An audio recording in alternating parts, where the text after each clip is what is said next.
listen in on that. Today, as part of the fight to help Americans deal with high costs, the Vice President is announcing new actions to protect consumers and lessen the burden of medical debt on American families. She'll be joined by administration leaders, including HHS Secretary Becerra, CFPB Director Chopra, and OMB Director Young. Medical debt is now the largest source of debt in collections, more than credit cards, utilities, and auto loans combined. But it is not just a financial issue. It can have negative health effects too. Studies have found that Americans with medical debt are more likely to avoid seeking additional medical care than those without debt. Getting sick or taking care of loved ones should not mean financial hardship for American families. That is why the administration is going to hold medical providers and debt collectors accountable for harmful practices, reduce the role that medical debt plays in determining whether Americans can access credit, help over 500,000 of low-income American veterans get their medical debt forgiven, and inform consumers of their rights. These actions come on the heels of the President's April 5th executive order on access to affordable, quality health care coverage. Also wanted to note that today our administration launched a rural infrastructure tour to double down on the President's unwavering commitment to building a better America where rural communities thrive. The White House released a rural playbook to help state, local, tribal, and territorial governments in rural areas unlock the historic investments from the President's bipartisan infrastructure law. This playbook offers a what, when, where, and how to apply for funding under the law, making it easier for rural communities to plan and compete for federal resources that create good-paying jobs and generate economic opportunities. Secretary Haaland is kicking off the tour in Boulder County, Colorado today, and during the month of April, cabinet members and Biden administration officials will travel to dozens of rural communities to talk about how we are unlocking bipartisan infrastructure law investments and federal resources to make sure they reach rural areas across America.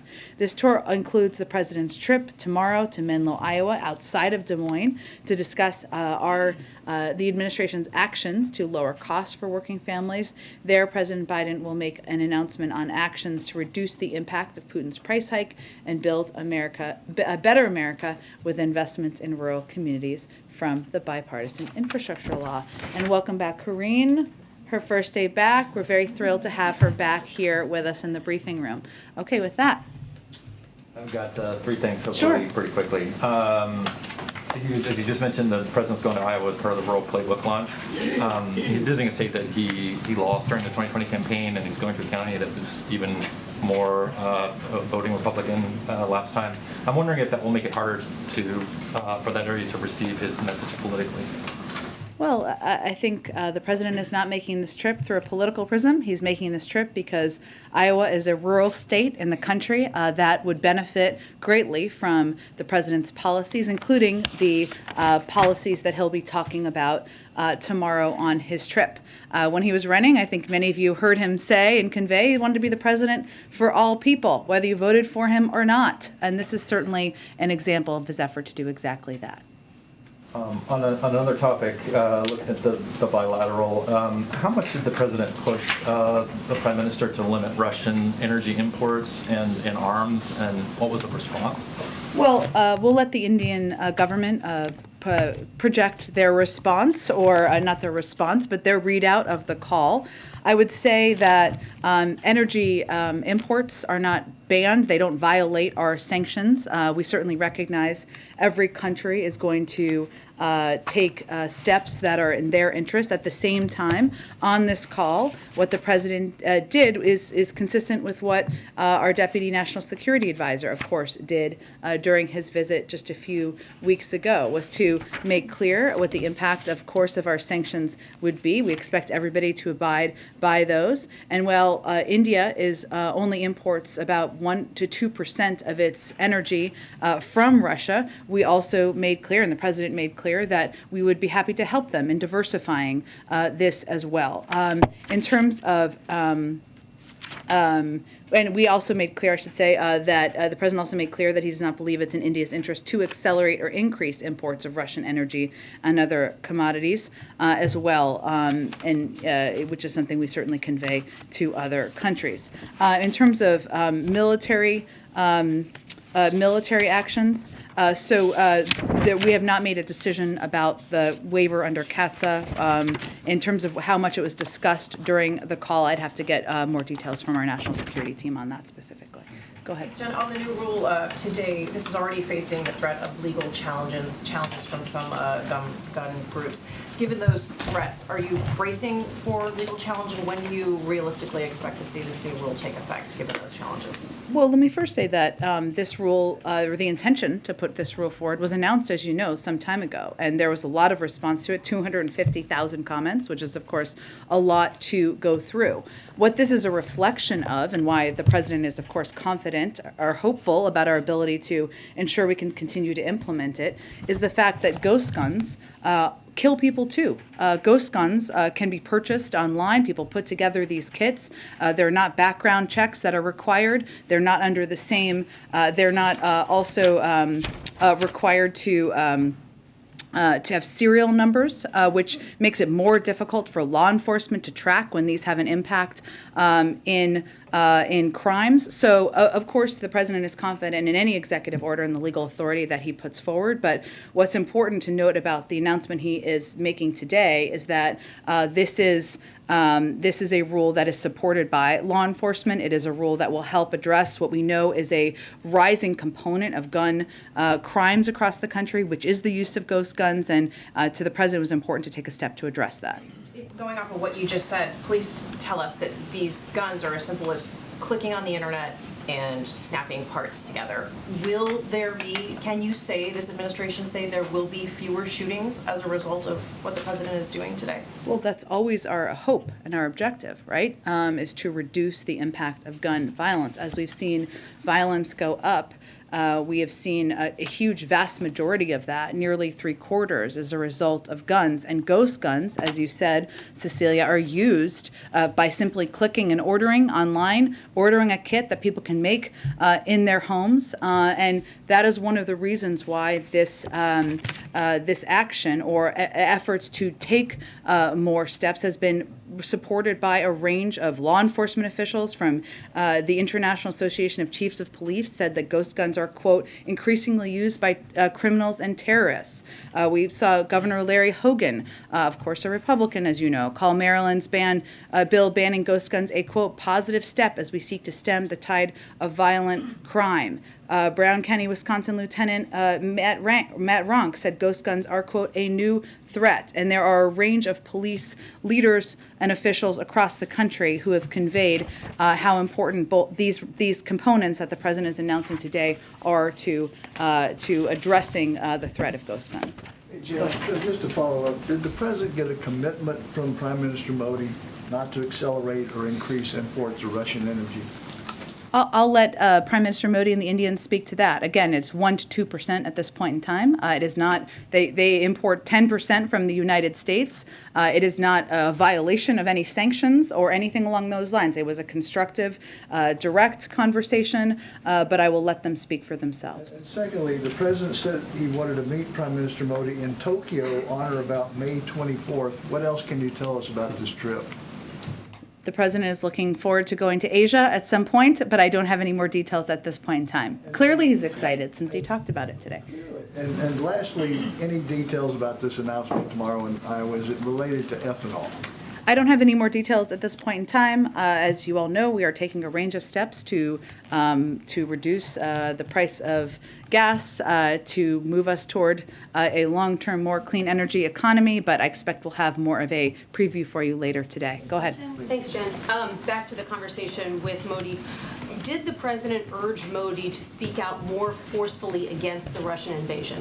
Well, we have seen the Indians do exactly that more recently, as they did as it relates to the horrific photos that we saw around Busha. We've seen them take steps to provide humanitarian assistance and a range of assistance, but it is something we always encourage leaders to do, to speak out, to be vocal, to ensure they're on the right side of history. But this was a constructive call. It was a productive call. It's a relationship that is vitally important to the United States and to the president. I would not see it as an adversarial call. And then I understand you want to let the Indians speak for themselves, but was the president seeking a promise from Modi that he wouldn't look to increase oil purchases from Russia?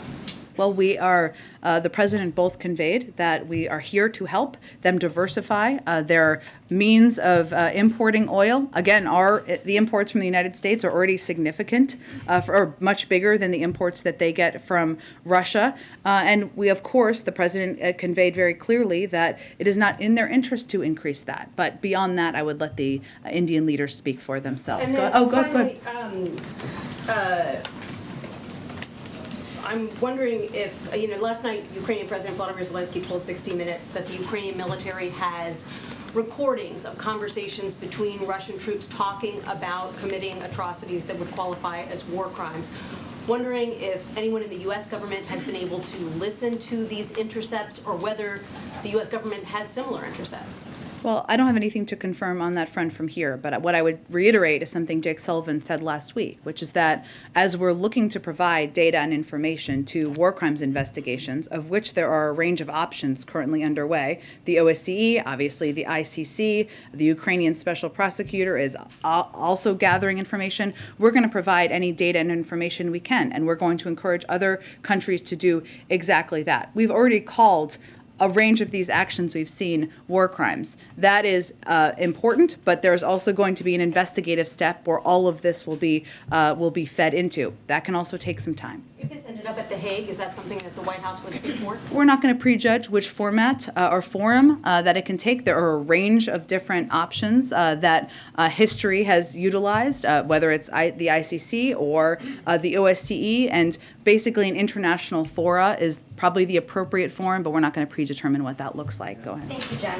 Does the U.S. intend to return its diplomatic presence to Kyiv?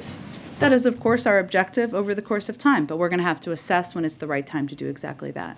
Is it considering moving back into Ukraine, potentially to Lviv, sooner rather than later? I don't have a prediction of that at this point. Obviously, it's in our interest to have a diplomatic presence on the ground, but that is an assessment made by the State Department, made through the prism of security considerations, and sometimes it's a smaller presence that gets larger, but they are really the appropriate entity to speak to that. Is there any concern that if the U.S. does not get its diplomatic presence back sooner, that it'll appear that we're leading from behind, as you've got the European Union, I believe the Czech Republic, Italy, a lot of countries are coming forward and saying that they're going back to Ukraine, and the U.S. hasn't done it yet. I would say that the most important thing the United States has done and continues to do is lead the entire global coalition in standing up against Russia and ensuring we are providing military security assistance, expediting that, tapping into not only our own resources, but the resources of countries around the world, and leading the world in a package of economic sanctions that has had a crippling impact on the Russian economy. Those are the most important factors. Has the president asked to go to Ukraine? I'm not going to get into private conversations. What I will tell you is we're not currently planning a trip by the President of the United States to Ukraine. What is most important to the Ukrainian leadership is that we are expediting weapons and getting them the assistance and security systems they need, and that is what our focus is on. And who decides if the president goes to Ukraine or not? In what way? He had said when he was in Poland that he expressed interest in going to Ukraine, but they wouldn't let me. So I'm wondering who I'm not advises going to that. get into private considerations internally on that front. Okay, and then on Title 42, you said over the weekend that the administration agrees more needs to be done, the immigration system is broken. This was in response to a question about Sure. Democrats who don't want to lift it right now. You invited Republicans to work with the White House to get something done on immigration, but has the White House actually reached out to any Republicans to try to move this forward recently? It has been a long-standing open invitation. Any Republican who wants to work with us on immigration reform, you're invited. Let's have a conversation. We have not seen an expression of that interest across the board. So you're wanting Republicans to go to you. The White House is not reaching out then to any. We have conversations with Democrats and Republicans all the time, Jackie, but I think it's clear what we're seeing from Republicans is an effort to politicize this and not fix what we all recognize as an outdated and broken system. One last question. You said on Friday that the vice president was masked indoors all day, but the White House tweeted a video showing her standing over the president without a mask on. Can you explain what happened there? Well, I would say that the vice president and the president and all of us abide by what the CDC protocols are. It was an emotional day. It was a historic day. And there were moments when she was not wearing a mask inside, including in a photo, but she was wearing it 99.9% of the time. I would note the president and the vice president have both tested negative in the last 24 hours. And, we have felt and made the decision it's important to share with all of you when there are close contacts. That's exactly what we did. Why it's of interest to the public, I think, is, and you guys can agree or disagree with me, is because the four principles, the public has a right to know and an interest in knowing when the four principles have exposure or close contact exposure to any individuals who have COVID. The vice president is now 5 days post-exposure. She tested negative. Oh, go ahead. Do it. Oh, sorry. I'll go to Caitlin. Go ahead. Go ahead. Sorry, I jumped around. I didn't mean to. Go ahead. Speaking of India's response to Russia's invasion, they have abstained from several votes at the United Nations condemning the invasion, suspending Russia from the Human Rights Council. Did President Biden raise that during their call today? I don't have any more details beyond what was raised or briefed out in the background call. Obviously, the call concluded. We just did a briefing call. I don't have any more details beyond that. So you can't say if President Biden asked them to condemn the invasion? They have condemned the recent horrific atrocities we saw in Busha, and certainly, as we see more, we expect them to do exactly that as well. What does the U.S. assess this new Russian general overseeing the invasion will mean for it going forward? Well, I would say our view is that even a changeover in personnel or leadership at the top is not going to erase the fact that this is a strategic a failure for Russia. What we should all be aware of, and we are certainly aware of, is this is a general who was already responsible for overseeing atrocities in Syria, and that we would expect that it would be a continuation of the type of atrocities we've already seen take place in Ukraine. But again, they have not. It is not gone as President Putin has planned, and we don't expect a change in personnel would change that. Are you concerned it could get worse? Well, I think, Caitlin, separate from any change of leadership at the top, what we have seen or we expect is as they have coalesced their resources and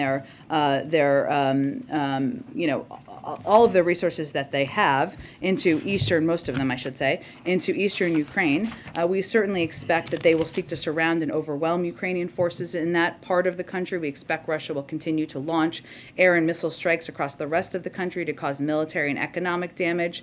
And we expect this stage of the conflict could last a long time, and we should have no illusions that Russia is going to adjust their tactics and make them less brutal. And certainly changes in leadership reflect a continuation of the type of atrocities we've seen, or the type of approach that we've seen and we've also predicted from the beginning. And just to follow on Jackie's question, what is the threshold for reopening the U.S. Embassy in Kyiv? I'd point you to the State Department if they have any more specifics they want to outline publicly. Obviously, we want to have a diplomatic presence on the ground. That's always going to be our objective. Go ahead. Oh, Kelly, go ahead. Go ahead. It's been years since there's been a confirmed ATF director, Yeah. and what do you think will be different now with this new nomination the president's putting forward? And do you think the absence of that kind of leadership has had any part in the increase in gun violence the country has seen? Well, it's hard for me to make a conclusion, or us to make a conclusion on that from here. But what we know is that having confirmed leadership leading any agency, including one as important as the ATF, always is going to make the systems, the processes, the ability to get policy making done more efficient and effective. And there's no question it's a net positive to have someone confirmed to lead ATF. I would say that Steve, who is our nominee or announced a nominee, is a highly qualified candidate with decades of law enforcement experience, including through partnerships with the ATF to prosecute complex cases and take down violent criminal gangs. He's received bipartisan support from law enforcement leaders. He was confirmed unanimously when he was nominated to serve as a federal prosecutor. And our view is that if Republicans are about getting tough on crime, as we are, and keeping our communities safe, they should support a career prosecutor like Steve Dettelbach, who can make ATF more effective in getting guns off our streets and stopping criminals. And it's in all of our interests to have a confirmed nominee, and we think he is eminently qualified to do exactly that. And just to follow on the issue of the vice president and the masking, a couple of times you've cited emotional day, important role she was playing. You're not saying that those things are reasons to not follow CDC guidelines? Absolutely not, and I appreciate your question on that. What I was conveying is that while she has worn a mask, as is protocol, and as is our expectation of everyone from the vice president, the president, all of us on down, if you have a close contact, that there was a photo, as Jackie said, and there are moments when she was human, and she didn't have a fat mask on in a photo, but she has worn the mask, and certainly that is what we want to convey to the American people. Is it because of the photo, because it's an important day and the photo will live for decades, that we all understand? I mean, I'm wearing a mask today, I don't always wear a mask. Yeah. Is that the reason? I think it was a decision made in the moment, but it doesn't mean that we don't all try to be model citizens here and abide by what the CDC protocols are and requirements. And I conveyed and wanted to reiterate that she did test negative in case those of you had not seen that, because she now is at that 5-day past the close contact. Yeah. Go ahead. Oh, Jen? Thank you. Pakistan's Prime Minister Imran Khan was deposed this weekend following a no-confidence vote in Parliament. What is the administration's reaction to those developments, and does President Biden have any plans to speak with the country's new Prime Minister, Shehbaz Sharif? So we support the peaceful upholding of constitutional and democratic principles. We don't support one political party over another, and we certainly support the principles of rule of law and equal justice under the law. We value our longstanding cooperation with Pakistan, have always viewed a prosperous and democratic Pakistan as critical to U.S. interests. That remains unchanged, regardless of who leadership is. In terms of a future call, I don't have anything to predict at this point in time. Obviously, we stay in close touch with them at a range of levels. One more question on the president's call with Prime Minister Modi. Was India's acquisition of the S-400 missile defense system from Russia a topic of discussion? And do you have any updates on whether the U.S. would impose sanctions that would be triggered under CAATSA or issue a waiver should India go through with that purchase? Yeah, I don't have an update, as I said, kind of to an earlier question on the CAATSA waiver that would be required. I don't have an update at this point in time. I can see if there's more to report out to you for the end of the day. Go ahead. Tomorrow is CPI day.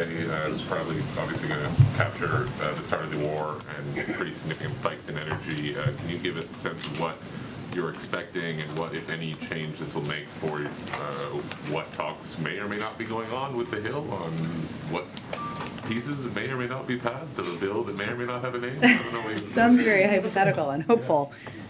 Okay. How high do you expect these numbers to be? Sure. Is there No, any impact on the strategy to pass what you believe to Sure. be inflation cooling measures in Yes, the medium term? I understand your question. So because of the actions we've taken to address the Putin price hike, we are in a better place than we were last month. But we expect March CPI headline inflation to be extraordinarily elevated due to Putin's price hike. And we expect a large difference between core and headline inflation, reflecting the global disruptions in energy and food markets. So core inflation doesn't include energy and food prices.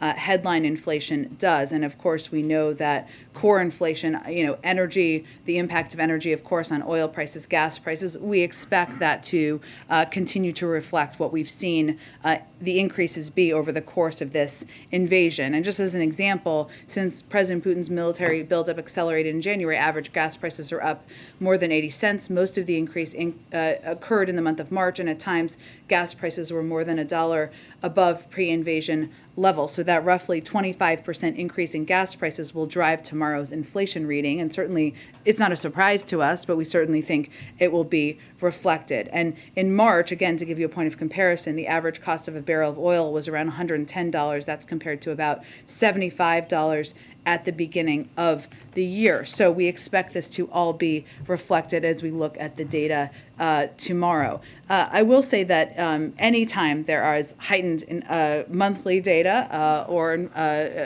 inflation reporting or numbers it is a reminder to us, to our allies on the Hill, and hopefully to many of the American people, that we need to do more to reduce costs for the American people.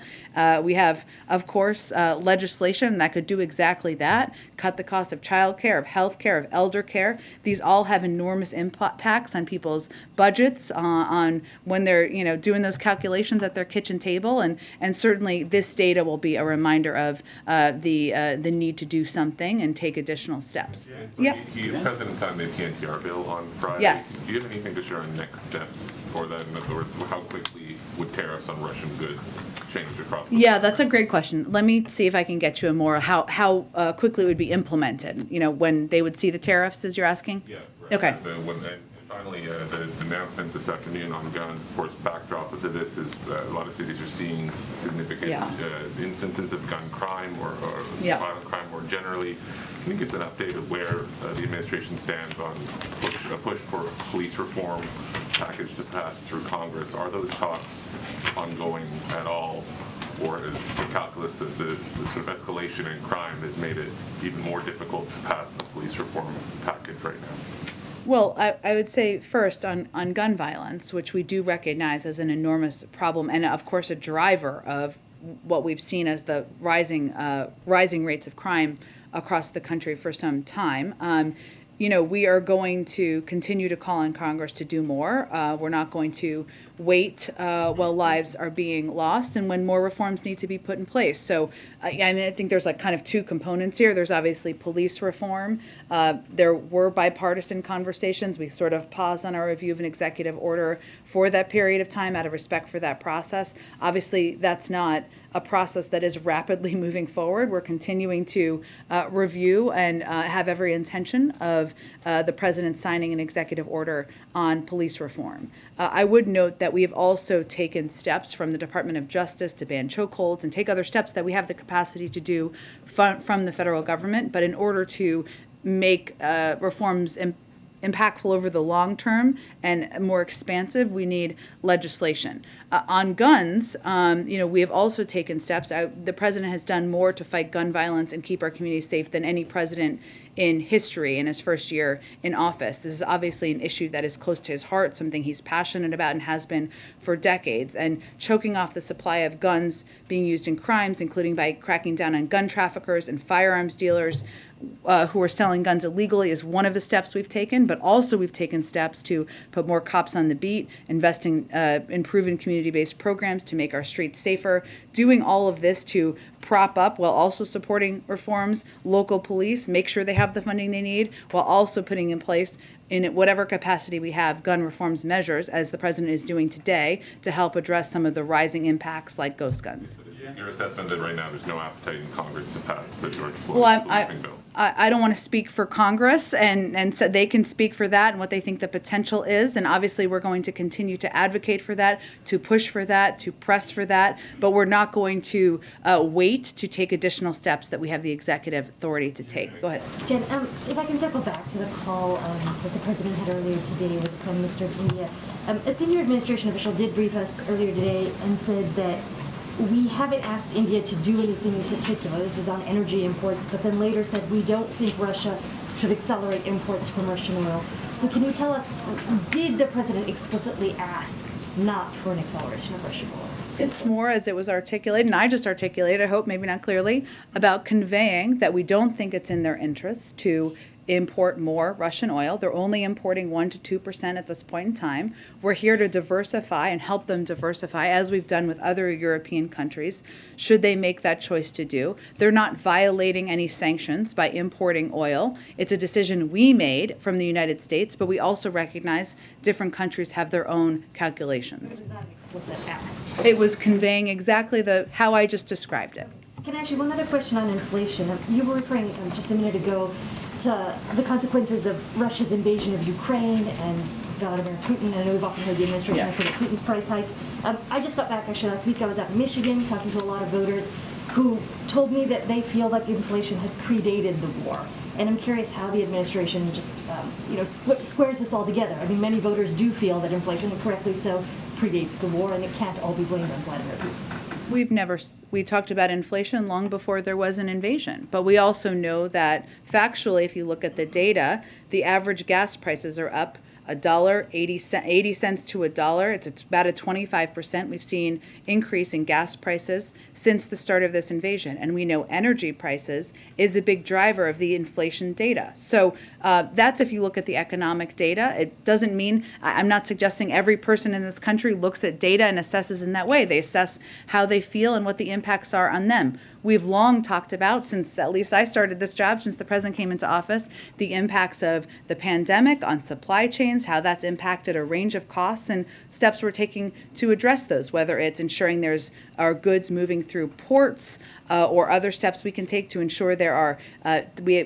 fund chips manufacturing, because autos and the production of autos, maybe this was a case or an issue when you were in Michigan, has definitely been a driver over the course of time. So there's a lot of different issues, but there's no question that energy prices continue to be month by month a driver of inflationary data. And we know that since the start of this invasion, because of the reduction of oil in the supply in the global oil market, from Putin's invasion, that is a big driver. Go ahead. Jen, thanks so much. Just circling back to Kelly's question about a new ATF nominee.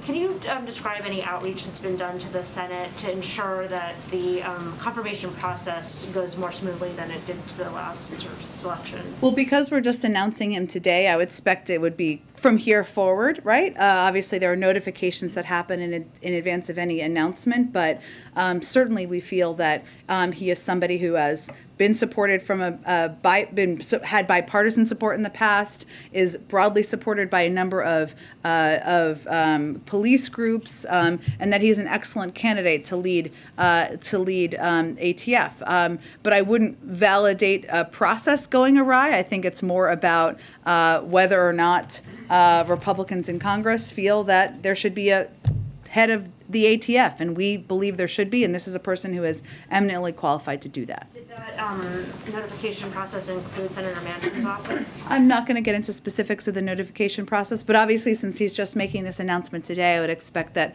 the outreach picks up from here. Okay. And then just on the president was photographed over the weekend in Washington, D.C. wearing a mask. I just wanted to, if you could go through like when he masks and when he doesn't. Would it appear that he did not have a close contact, but correct me if that's wrong? He did not, but we all make decisions. Some people in here are wearing masks to make them more comfortable, or because they chose to that day, or maybe they're going to be around family members or people who may be immunocompromised or vulnerable, and the president makes that decision, as we all do as well. Go ahead. Jen, could I just ask a kind of a broader question related to the Modi meeting? Sure. You've talked a lot about the president's leadership in terms of assembling a global coalition against Russia, but that global coalition isn't really global in the sense that there are many countries out there, India is one of them, that hasn't really joined, hasn't really taken a side. They've sort of adopted a neutral stance, as Caitlin mentioned, the votes in the UN, including the most recent one on kicking Russia out of the UN Human Rights Council. So, do you all consider India an example of a kind of failure to broaden the coalition to countries like India beyond the sort of core European countries? And if so, what was this call used, or does the president see pressure to use a call like this to expand that global coalition even further, so that Russia doesn't have the kind of lifelines that it needs to escape the sanctions and the like? Well, I would say building more than 50%, far more than 50% of the world's GDP into a global coalition is hardly a failure. I don't think anyone would call that a failure. But what India has done to date, and our objective, and part of the objective of a phone call like this, is to have a diplomatic conversation to build on this, right? Recognizing that countries go at different paces in taking steps to support countries like Ukraine. What India has done to date date is they have condemned the killings of civilians in Bucha. They've supported calls for an independent investigation. They've provided over 90 tons of humanitarian relief material to Ukraine and its neighbors, to include medicine and other essential relief. Earlier in the conflict, they also used its resources to evacuate almost 150 foreign nationals for 18 different countries. So part of our objectives now is to build on that and to encourage them to do more. And that's why it's important to have leader-to-leader conversations. Jen? Go ahead. The mask mandate for public transportation like trains, buses, and airplanes expires next week. Does the White House or the administration have any plans on extending that? Well, it's a decision made by the CDC, so they will make that decision, and I'm not aware of a decision being made at this point, but I would certainly point you to them. Go ahead. I'd like to switch gears here. Do you have an update on Brittany Griner? Russian state media reporting that her detention has been extended at least until May 19th. And also, is it still a strategy not to talk about her case or limit talk about her case to keep from politicizing it? So the State Department will have the most up-to-date information. I think it's been out for some time, the extension of her detention there. We typically don't talk about cases in advance of having a Privacy Act waiver. Once we had a Privacy Act waiver, we can talk about it more. But historically, and having formerly served at the State Department, it is not typically constructive to talk a great deal about these cases of individuals who are detained. It can historically impact our ability to bring them home, and that, of course, is our objective. But the State Department makes those determinations. They are in closest touch with efforts to bring her home, and that certainly is our objective. And I have to ask Trevor Reed or Paul Whelan. Again, these are, of course, individuals, and we want to do everything we can, and we are doing everything we can to bring them home, including raising their cases at every opportunity. But typically, it does not benefit the cases to talk publicly about these cases, and I would use evidence of some individuals we've been able to bring home from a variety of places in the last several months where we didn't talk a lot about them in advance. Our goal is to bring them home. Go ahead. Thanks, Jen. On the president's conversation with Modi, wondering if the fact that Mayor Garcetti doesn't appear to have the votes for confirmation right now, is there any concern around that, especially given how much the U.S. wants to press India not to cooperate with Russia? Was that, the question of his confirmation discussed, and does I'm not aware of it being a topic during the call. Does the president still support his nomination? Yep, he does. And then, is there any reaction on the French election and the outcome with Le Pen? And There's not an outcome yet. It goes to a runoff. So obviously at this point, we're not going to speak to that. Go ahead. Thank you. During the call, Prime Minister Modi thanked President Biden for organizing this call. Can you give us a broader context into it, why this call was organized by President Biden and at this particular time?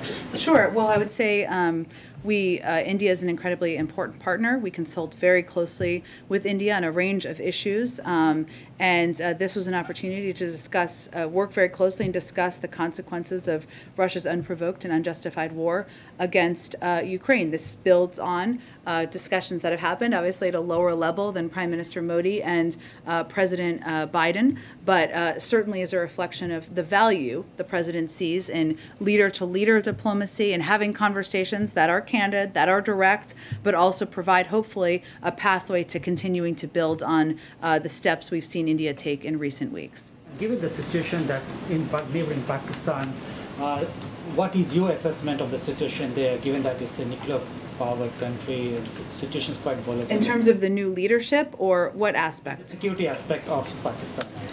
I don't have a new assessment from here to offer. I would point you to the Defense Department. Go ahead. Thanks, Jen. Several Parkland parents, including Manuel Oliver, who was taken into police custody at the White House in February while attempting to get the president's attention, will be attending today's Rose Garden event. Does President Biden have any plans to meet with Oliver or any of the other Parkland parents at the gun violence prevention event? I will check. I don't believe there are additional meetings, but obviously inviting these incredibly courageous parents who have experienced the worst thing that can happen to a parent in their lives is a reflection of his respect and all of our respect for the work they've done, their advocacy, and certainly an acknowledgement of that. Yesterday, on a separate topic yesterday, Larry Summers warned that a recession could be on the way in the next 2 years based on the inflation and unemployment rates. Is the White House also concerned that a recession could hit in the next 2 years? And what do you make of his prescription of tariff reduction, strategic petroleum reserve release, adjusting immigration flows, and the federal government purchasing things more inexpensively?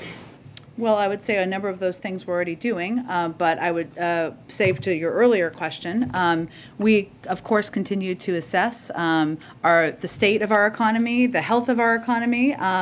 That's not a projection we have made from here. We believe that the economy is strong. We have created more jobs last year than any year in American history. We saw the unemployment rate at 3.6% last month. And we know that as we're continuing through an economic recovery, that there are areas that we need to focus on, including bringing down costs for the American people. But we are continuing to assess. We have not made that projection from U.S. government economists that Larry Summers has made. Go ahead. Thanks, Jen.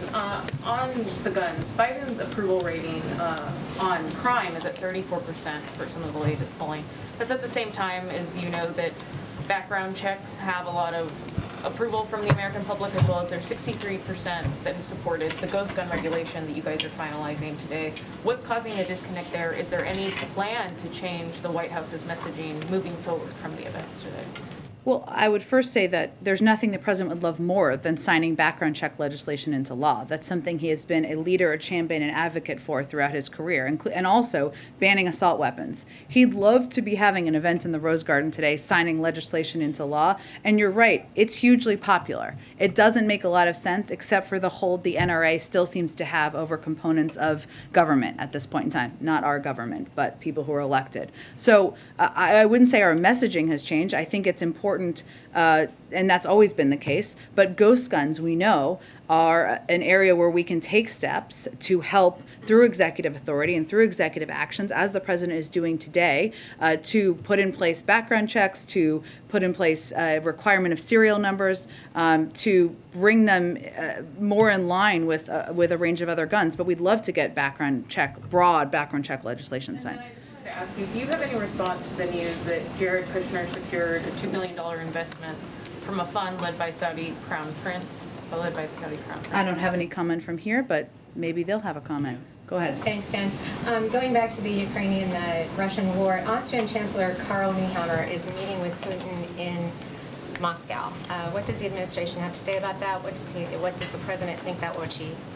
Well, I think we've encouraged or supported any efforts at diplomacy. We've, though, encouraged anyone who is speaking with or meeting with, however they're engaging, with President Putin to also engage with Ukrainians. They are the country that is being invaded right now. And so if you're going to play a role in diplomacy, that is an especially important component. I would expect at some point we'll get a readout of their conversation, so I can't predict if it's constructive or not. And a follow-up on Pakistan, if you will. The new Prime Minister, Sharif, what arrangements does the administration have to contact him, and what's moving forward on that? You mean whether there will be a call from the president? Right. I don't have... Oh, good. Expectations are there for his new administration, too? I don't have a prediction of a call at this point in time. I mean, obviously, those are assessments made day by day, and especially after new leaders are elected, of course. We have a long, strong, and abiding relationship with Pakistan, an important security relationship, and that will continue under new leaders. Go ahead. Hey, thanks, Jen. So you've said that 2% of the oil coming from Russia is imported into India. 1 to 2. 1 to 2. That's about 16 million barrels. So far, according to contracts, India has imported 13 million barrels since the war began, or since the invasion began of Ukraine. Why not just come out and ask them to help isolate the Russian president? I think the president conveying, our Deputy National Security Advisor conveying, they should take steps. We encourage them to take steps to diversify. We're here to help and assist in that, and also conveying it's not in their interest to increase the import of Russian oil. I think that speaks for itself, but we also know different countries are going to make decisions based on what their needs are economically and what the needs are for the people in their country. We have, of course, banned the import of oil here. Other countries have not done that, so it's not a violation of any sanctions or any requirement or request from our end. On inflation, Uda, so you're saying that because of the president's work, then we will see in the core inflation without gas and food. you'll see that core come down, and you'll see the results of his work in that inflation number. I was making a prediction not of that, but of the fact that you're going to see, because of the increase in the price of oil, you're going to see an increase in the overarching headline number. But the core inflation, you're saying that the president... The core inflation, as you know, because you cover this very closely, does impact a range of factors that we're still working to address. So, but I was making a prediction about the headline component. Okay, thanks everyone. See you tomorrow. Or only if you're going to Iowa, I guess. But for those, yes, wouldn't miss it.